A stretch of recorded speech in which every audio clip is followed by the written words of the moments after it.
سايس ولا رامي ربيعه؟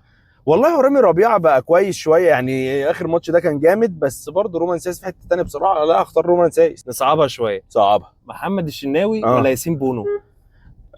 هو الشناوي ظبط نفسه، وحتى في البرايم بتاعه للاسف يعني برضه ياسين بونو اعلى منه. ياسين بونو عالي قوي. لا، اختار ياسين بونو. دي ضحك بقى. ضحك. اه. اه اشرف حكيمي آه. ولا محمد هاني؟ لا، طب قولي البديل بتاع اشرف حكيمي عشان ده تقيل قوي، ولا محمد هاني؟ الشيبي.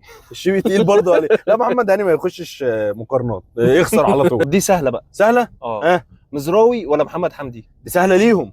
ده محمد حمدي محتاج يتطور 10 سنين بس عشان يقارن بمزراوي ده. يعني مزراوي ما عندناش اي باكات خالص تتقارن بيهم كده للاسف. دي جامده بقى. بجد. جامده جدا. اه امرابط ولا حمدي فتحي؟